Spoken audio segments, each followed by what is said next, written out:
ኢትዮጵያና ፈረንሳይ በተለያዩ ዘርፎች ያላቸውን ትብብር ለማሳደግ እንደሚሰሩ ገለጹ።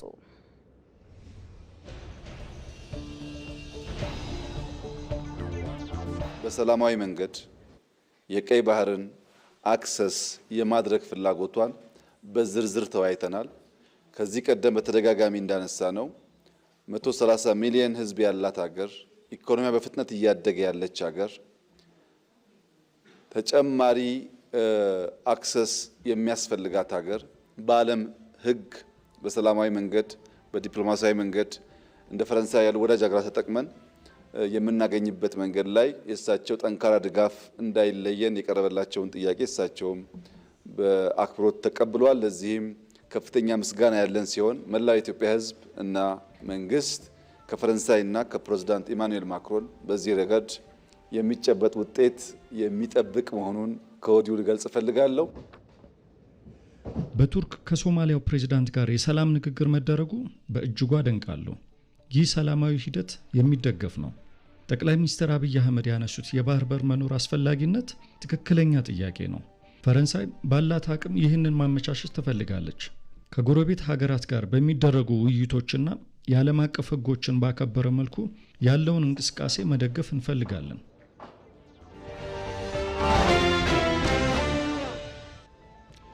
የውጭ ጉዳይ ሚኒስቴር መስሪያ ቤት ሰራተኞች በአዲስ አበባ ከተማ እየተከናወኑ ያሉ የተለያዩ ፕሮጀክቶችን ጎበኙ።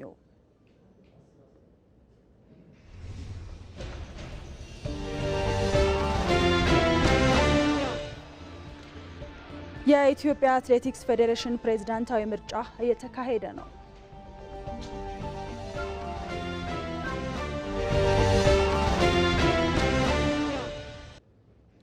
ከውጭ ኳታር ወደ አውሮፓ የሚልከውን ነዳጅ ላቆም እችላለሁ ስትል አስጠነቀቀች።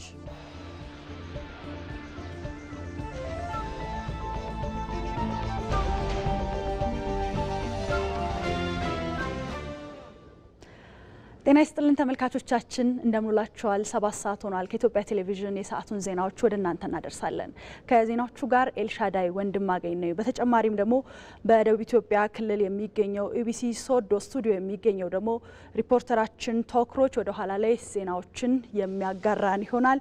በቀጣይም እንዲሁም በኢትዮጵያ የውጭ ጉዳይ ሚኒስቴር መስሪያ ቤት ሰራተኞች የተለያዩ የልማት ስራዎችን እየጎበኙ ይገኛሉ። ይህንን የተመለከተ ደግሞ ዘገባ የምታደርሰን ሪፖርተራችን መስከረም ቸርነት ትሆናለች። ሌሎችንም እንዲሁ በተጨማሪ የምናደርስ ይሆናል። አብራችሁን ሁኑ።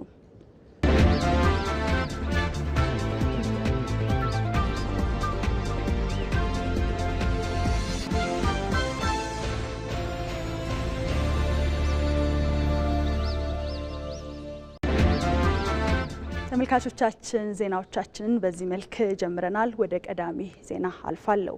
የፈረንሳይ ፕሬዝዳንት ኢማኑኤል ማክሮን ለይፋዊ የስራ ጉብኝት በአድዋ ድል መታሰቢያ የአበባ ጉንጉን የማስቀመጥ ስነ ስርዓትን አከናውነዋል። በቦታው ሲደርሱም ከተደረገላቸው አቀባበል በተጨማሪ በፒያሳ አደባባይ የከተማ ነዋሪዎች እንኳን ደህና መጡ ሲላቸውም ተሰምቷል። ይህንን የተመለከተ በተንቀሳቃሽ ምስል ደግሞ ተከታትለን እንመለስ።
ይህ በእንዲህ እንዳለ የፈረንሳይ ፕሬዚዳንት ኢማኑኤል ማክሮን ብሔራዊ ቤተ መንግስት ሲደርሱ በክብር ዘብ የታጀበ ደማቅ መንግስታዊ አቀባበል ተደርጎላቸዋል።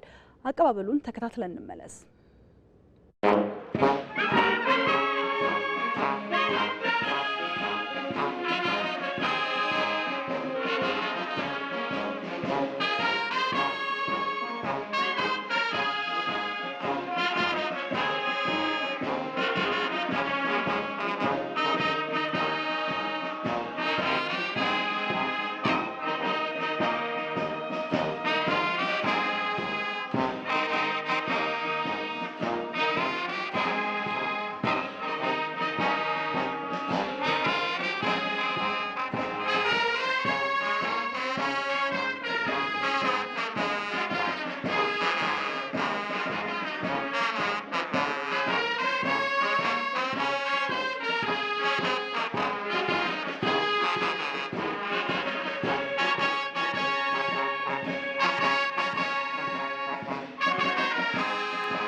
በተመሳሳይም የፈረንሳዩ ፕሬዚዳንት ኢማኑኤል ማክሮን ብሔራዊ ቤተ መንግስትን ተዘዋውረው ጎብኝተዋል። ብሔራዊ ቤተ መንግስት ውስጥ የሚገኙ ጥንታዊ የተሽከርካሪ ጋለሪን፣ ጥንታዊ ቅርሶችን በእድሳት በተለዩ መልኩ የተካተቱ መናፈሻ ስፍራዎችን ተመልክተዋል። ይህንንም ዳግም በተንቀሳቃሽ ምስል እንከታተል።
ከዚሁ ጋር በተያያዘ ኢትዮጵያና ፈረንሳይ በኢንቨስትመንት ባህልና ትምህርት ዘርፎች ያላቸውን ትብብር ለማጠናከር ተስማምተዋል።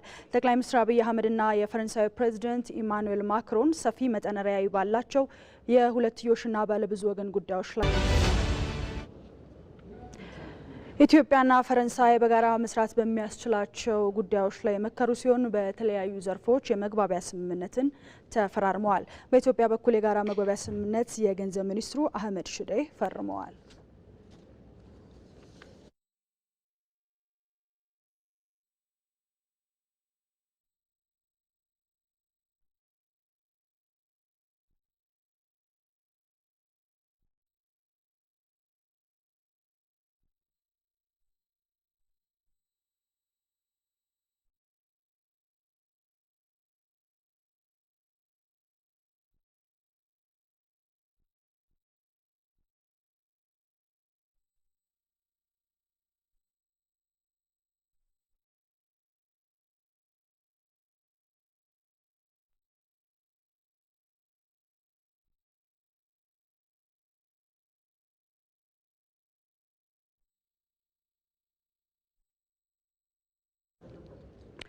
የፈረንሳይ ፕሬዚደንት ኢማኑኤል ማክሮ ይፋ የስራ ጉብኝታቸውን አጠናቀው ወደ ሀገራቸው ተመልሰዋል።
ተመልካቾቻችን አሁንም ዜናዎቻችን እንደቀጠሉ ናቸው።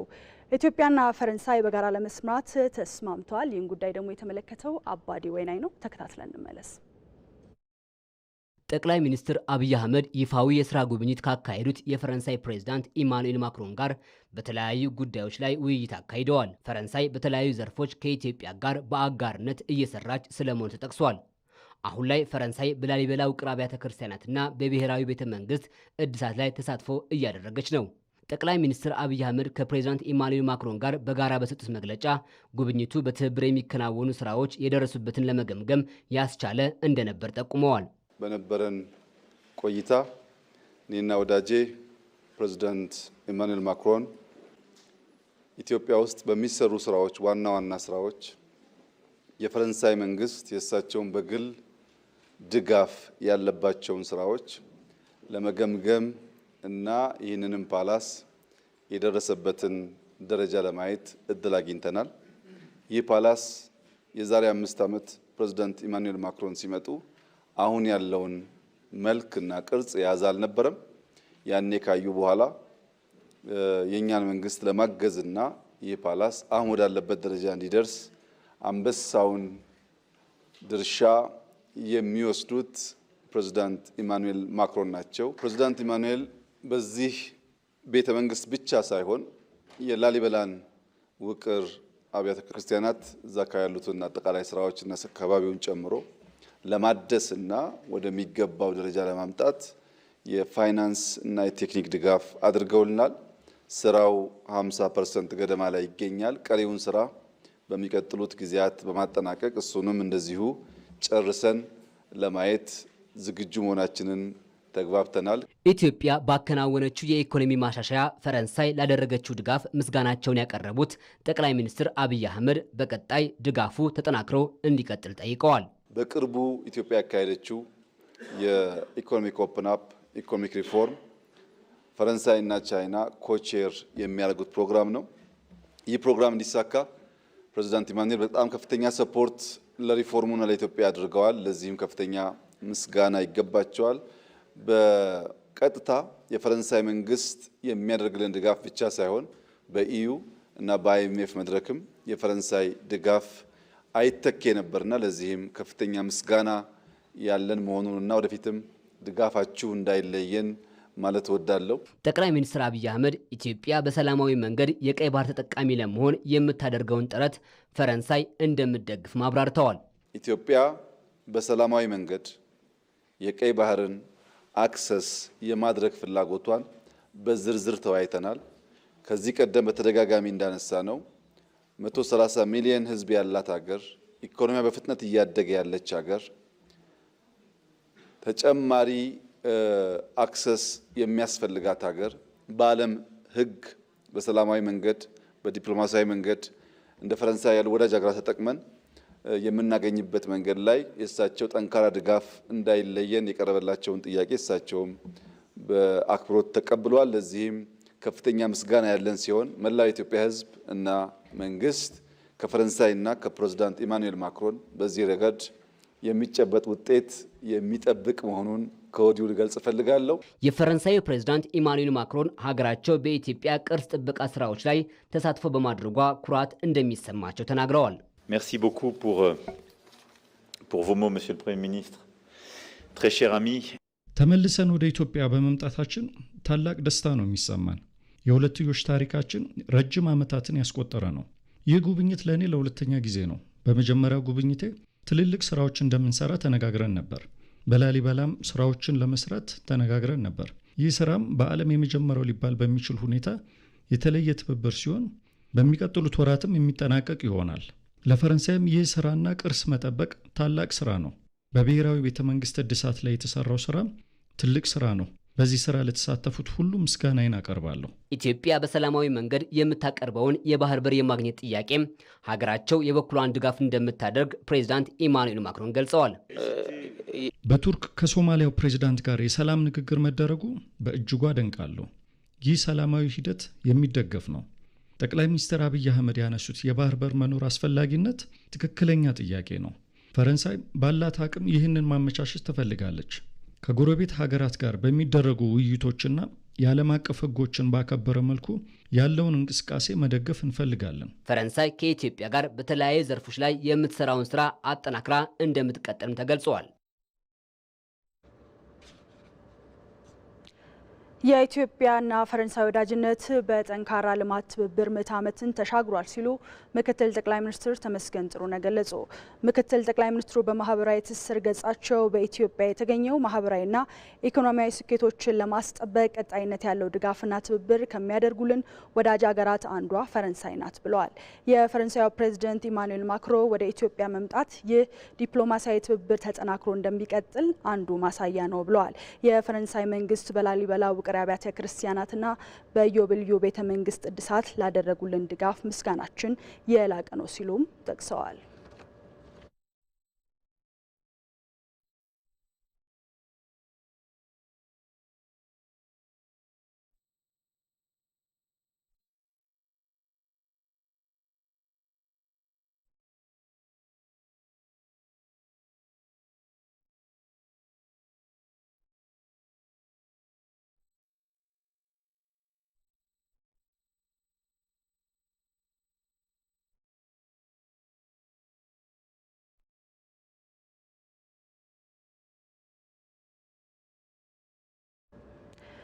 የወደፊቷ የኢትዮጵያ ተስፋ የብልጽግና የሰላም እንደሚሆን ፈረንሳይ እምነቷ ነው ሲሉ የፈረንሳዩ ፕሬዝዳንት ኢማኑኤል ማክሮን ገለጹ።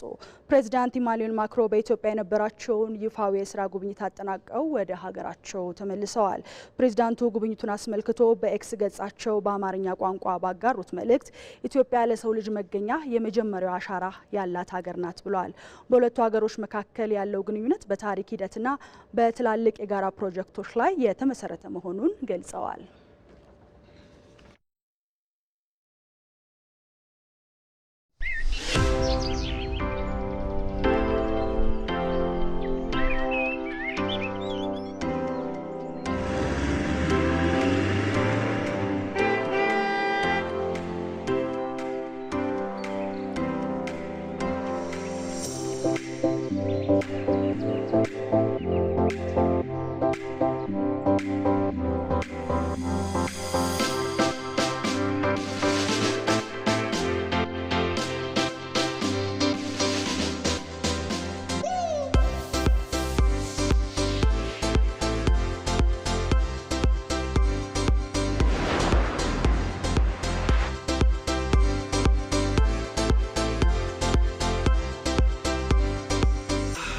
ዛሬ አዲስ ቀን ነው።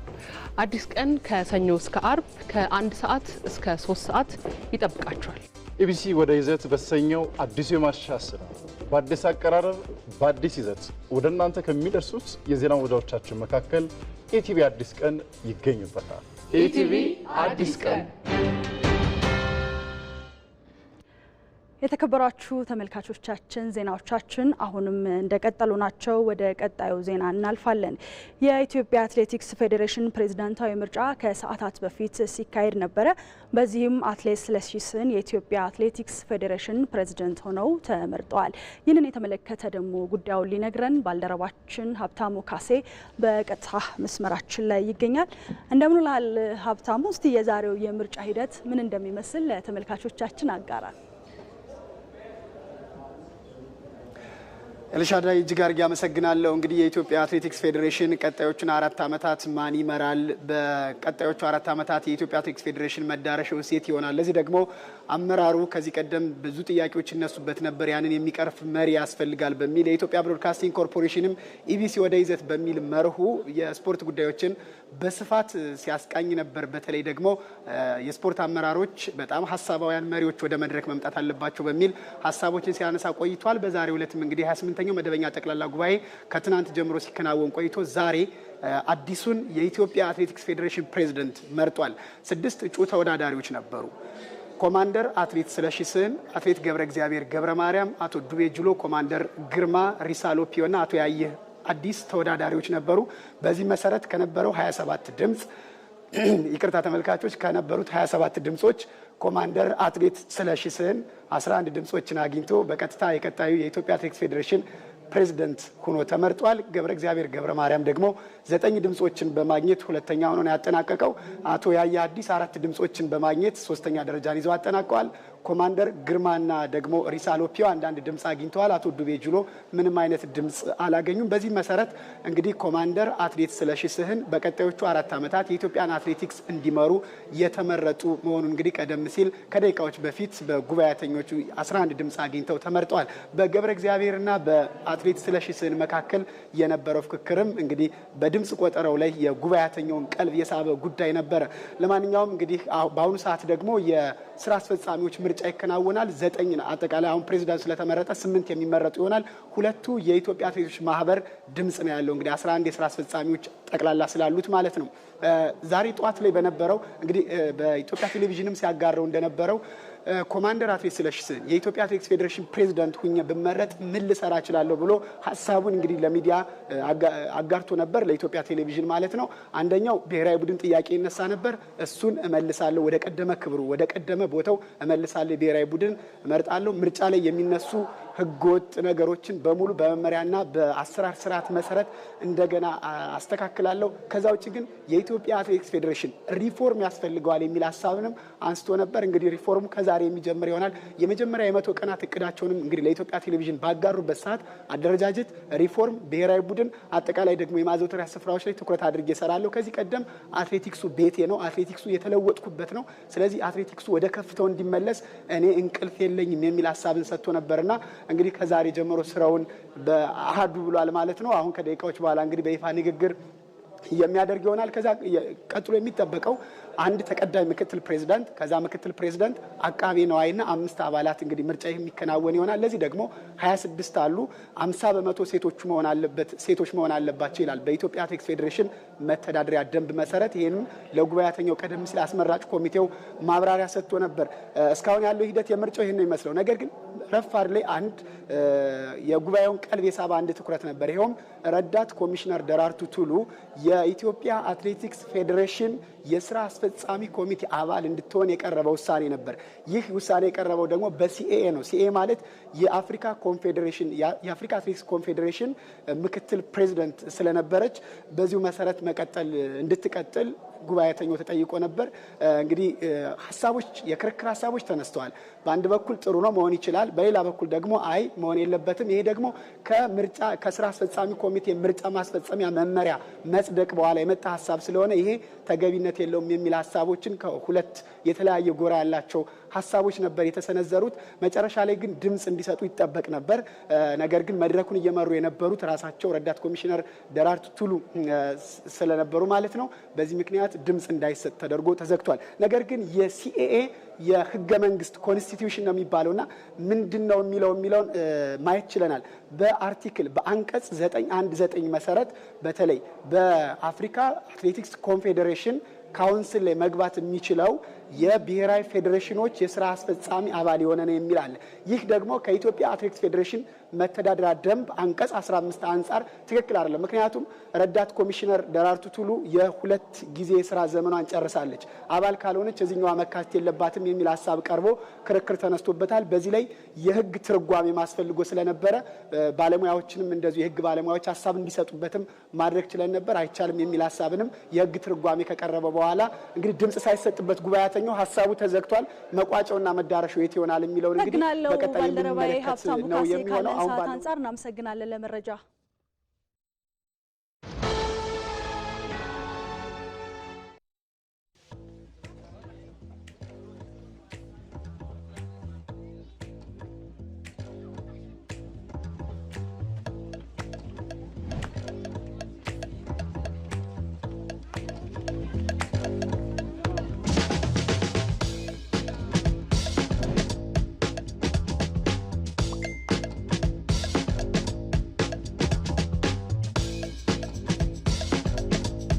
በውጭ አስተላላፊ ድርጅቶች በኩል ከየትኛውም የዓለም ክፍል የሚላክልዎትን ገንዘብ ወደ ባንክ ሂሳቦና ወደ ሲቢ ብር ሂሳቦ ሲያስልኩ አሊያም በመላው ሀገራችን በቅርቡ በሚገኙት ቅርንጫፎቻችን ሲቀበሉ በባህላችን መሰረት ከተላከልዎት ጋር ተጨማሪ ጉርሻ የምንሰጠው መሆኑን ስንገልጽ በደስታ ነው። የነገር ጭማሪ ያለው? አዎ፣ እኛ ጋር ምርቃት አለ። እንዲሁም በኢትዮ ዳይሬክትና በካሽጎ ወደ ባንካችን ሲላክሎ ከጭማሪ ገንዘብ ጋር በፍጥነት ይደርሱታል። ከየትኛውም ዓለም የተላከ ገንዘብ በባንካችን በኩል እየተቀበሉ በጉርሻው ተጨማሪ ደስታን ይሸምቱ። የኢትዮጵያ ንግድ ባንክ ሁሌም የሚተማመኑበት ባንክ።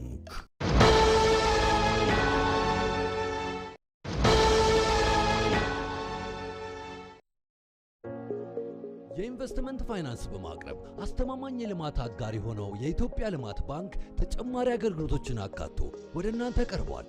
ያጠራቀሙ ገንዘብ ለእርሱ ጥሪት ለሀገር ልማት ሲውል ደስታው እጥፍ ድርብ ነው። በባንካችን የውጭ ሀገር ገንዘብ ሲመነዝሩ ለግብርናው ደጀን፣ ለኢንዱስትሪው ዋልታ ይሆናሉ። ካሉበት ሀገር ሆነው በስዊፍት ዲቴታ ወደ ባንካችን ገንዘብ ሲልኩ አሊያም ከወዳጅ ዘመድ የተላከሉትን የውጭ ሀገር ገንዘብ በባንካችን ሲመነዝሩ በልዩ የዕለታዊ ውጭ ምንዛሪ ተመን ይስተናገዳሉ። ባሉበት ሀገር ሆነው ዩናይትድ.ኢቲ በመጠቀም በባንካችን ሂሳብ በመክፈት እንደ ፍላጎቱ በውጭ ሀገር ወይም በሀገር ውስጥ ምንዛሪ በባንካችን ማስቀመጥ ይችላሉ።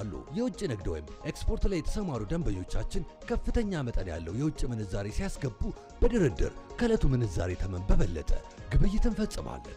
ደንበኞቻችን በዋና መስሪያ ቤት በሚገኝ ኮርፖሬት ቅርንጫፍ አማካኝነት አገልግሎቱን ያገኘው።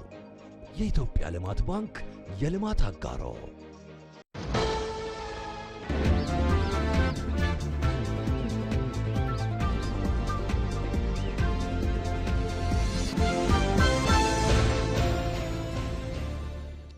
ተመለስን። የተወደዳችሁ ተመልካቾቻችን እንቀጥላለን። ሀገራቸውን በዲፕሎማትነት የሚያገለግሉ የውጭ ጉዳይ ሚኒስቴር መስሪያ ቤት ሰራተኞች በአዲስ አበባ ከተማ እየተከናወኑ ያሉ የተለያዩ ፕሮጀክቶችን ጎበኙ። በሚኒስቴር መስሪያ ቤቱ በዲፕሎማትነት ከሚያገለግሉ ባለሙያዎች በተጨማሪ ለመጪው የአፍሪካ ሕብረት ጉባኤ ለፕሮቶኮል ስራ ለበጎ ፍቃድ የሚያገለግሉ በጎ ፍቃደኞች ፕሮጀክቶችን በጋራ ጎብኝተዋል። ተመልካቾች በዚህ ጉዳይ ላይ ደግሞ ተጨማሪ መረጃ ልታደርሰን ሪፖርተራችን መስከረም ቸርነት በቀጥታ መስመራችን ላይ ትገኛለች። እንደምንለሻል መስከረም፣ በአዲስ አበባ እየተከናወኑ ያሉ ፕሮጀክቶችን የትኞቹን ፕሮጀክቶች ነው ዲፕሎማቶቹ ጉብኝት ያደረጉበት? መልካም አመሰግናለሁ ኤልሻዳይ። በዛሬው ዕለት በአዲስ አበባ ከተማ እየተከናወኑ የሚገኙ የተለያዩ የልማት ስራዎችን እንዲሁም የተለያዩ ፕሮጀክቶችን ማለት ነው ከውጭ ጉዳይ ሚኒስቴር ሀገራቸውን በተለያዩ ሀገራት የሚወክሉ ዲፕሎማቶች እንዲሁም ደግሞ በመጪው የካቲት የሚካሄደውን የአፍሪካ ሕብረት ጉባኤ ላይ በፕሮቶኮልነት የሚያገለግሉ በጎ ፈቃደኞች በተገኙበት ጎብኝተውታል ማለት ነው። ከተጎበኙ እንግዲህ የልማት ስራዎች እንዲሁም ደግሞ ትልልቅ ፕሮጀክቶች መካከል አንደኛው እንዲሁም የአፍሪካ የንግድ ኮንቬንሽን ማዕከል ይገኝበታል። እንዲሁም አሁን እኔ የምገኝበት የአድዋ ብሔራዊ ሙዚየም እንዲሁም ሌሎች ደግሞ በከተማዋ ላይ የሚገኙ የመኪና ማቆሚያ ስፍራዎች እንዲሁም ወደ 4 ኪሎ አካባቢ ደግሞ የተሰራው የመስታወት ድልድይና ሌሎች መሰል ፕሮጀክቶች ተጎብኝተዋል ማለት ነው። በዛሬው ዕለት እንግዲህ እነዚህ ፕሮጀክቶችን የጎበኙ ዲፕሎማቶችና እንዲሁም ደግሞ ለመጪው የአፍሪካ ህብረት ጉባኤ ሀገራቸውን በፕሮቶኮልነት የሚያገለግሉ በጎ ፈቃደኞች እንደገለጹት ኢትዮጵያ አፍሪካ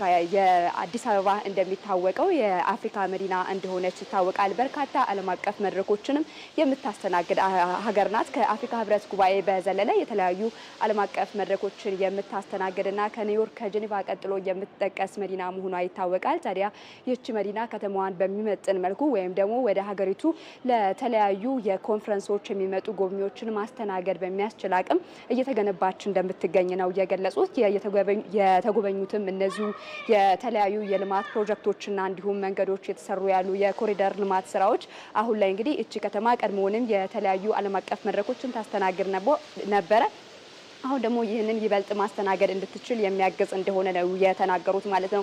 እኛም ያነጋገርናቸው ዲፕሎማቶች እንደነገሩን ከዚህ ቀደም እንግዲህ በመዲናዋ አዲስ አበባ የተለያዩ ሀገር እንግዲህ በሰዎች የተለያዩ መሪዎች እንዲሁም ደግሞ አጠቃላይ ለዓለም አቀፍ መድረክ ሊታደሙ የሚመጡ ሰዎች የተለያዩ ቦታዎችን መጎብኘት ፈልገው እንግዲህ ሲጠይቋቸው የውስንነቶች እንደነበረው አንስተዋል። አሁን ላይ ግን የተለያዩ የሚጎበኙ ቦታዎችም ጭምር እንዳሉ ነው የገለጹት።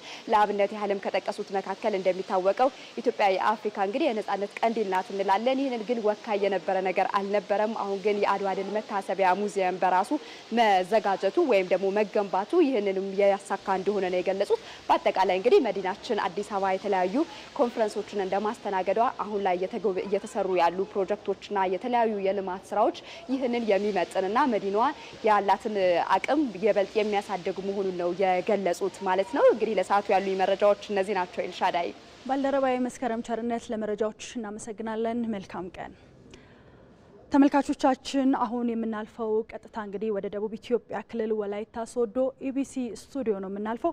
በዛ የሚገኘው ደግሞ ባልደረባዊ ቶክሮች ቀጣይ ዜናዎችን እሱ የሚመራ ይሆናል። እንዴት ውለሃል ቶ? ከዚህ በኋላ ያለውን ሰዓት ላንተ ሰጥቻለሁ፣ መቀጠል ትችላለህ።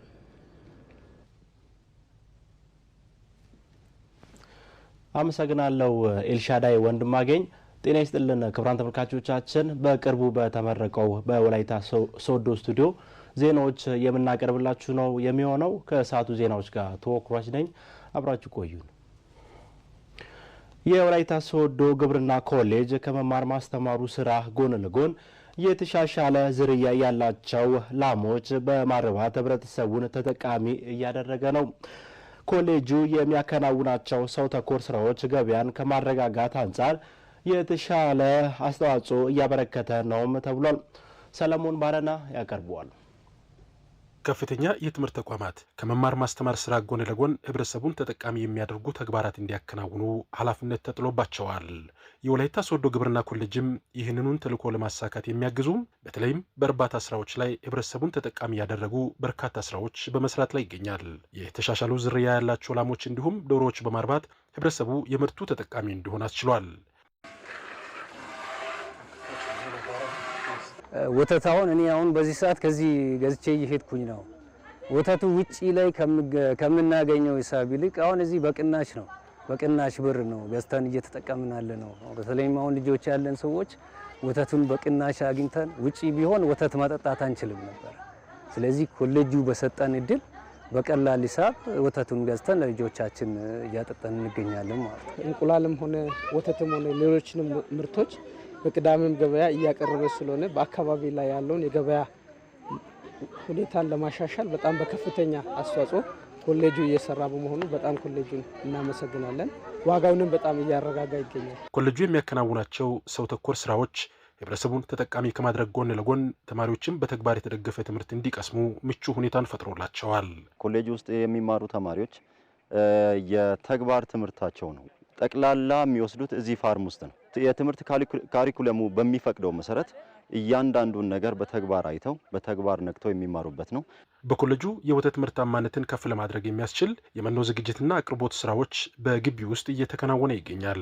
የኮሌጁ ዲን ዶክተር አሉላ ታፈሰ እንደሚሉት ኮሌጁ ማህበረሰባዊ ኃላፊነቱን ለመወጣት በጥናትና ምርምር የተደገፈ ተግባራት እያከናወነ ይገኛል። ይሄን ቴክኖሎጂ የተሻለ ነው፣ ማህበረሰቡን ሊደርስ ይችላል፣ ማህበረሰቡን ሊጠቅም ይችላል የምንለውን ወደ ማህበረሰብ እናደርሳለን። በዚህ ሰዓት የተለያዩ በቨርሚ ኮምፖስት፣ በቨርቲካል ፋርሚንግ ይሄ ከተማ ግብርና ጋር በተገናኘ እነዛን ቴክኖሎጂዎችን የተሻሻሉ ዝርያዎችንም በማየት ከአርሶ አደሩ ጋር በመነጋገር ከአንዳንድ ድርጅቶች ጋር በመነጋገር እነዚህን ቴክኖሎጂዎችን ወደ ማህበረሰቡ የማድረስ ስራዎችን እየሰራን ነው ያለነው። የወላይታ ሶዶ ግብርና ኮሌጅ በአሁኑ ሰዓት ከ5000 በላይ የሚሆኑ ተማሪዎችን በ6 የተለያዩ ሙያ ዘርፎች እያሰለጠነ ይገኛል።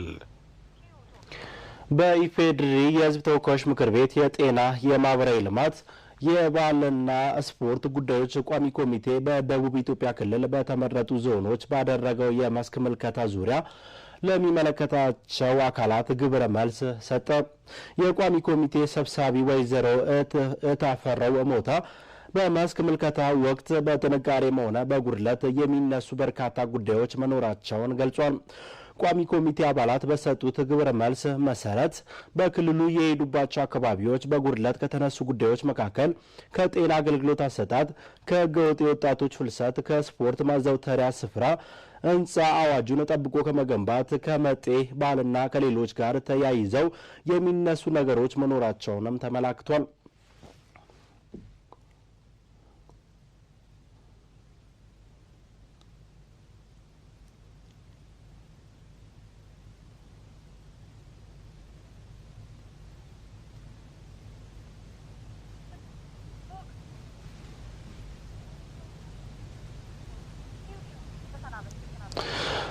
ክቡራን ተመልካቾቻችን የሰዓቱ ዜናዎቻችን ይህን ይመስሉ ነበረ።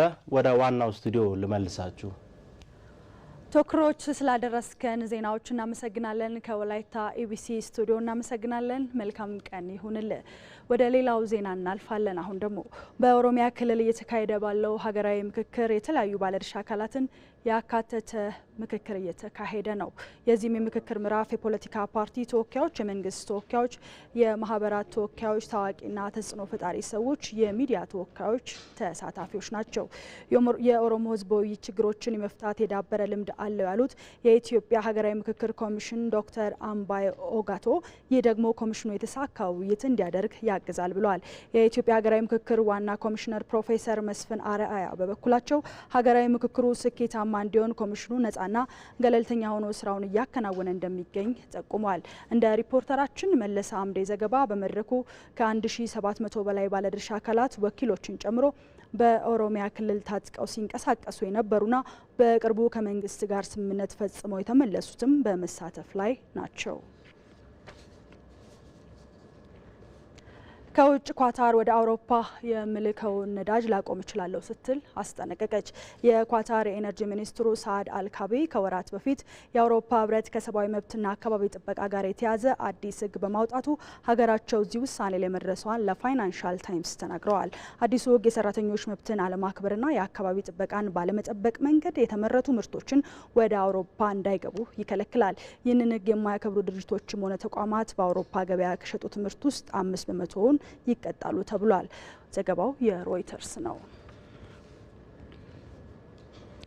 ተመልካቾች አሁን ደግሞ የምናልፈው ወደ ስፖርታዊ መረጃዎች ነው። ስፖርታዊ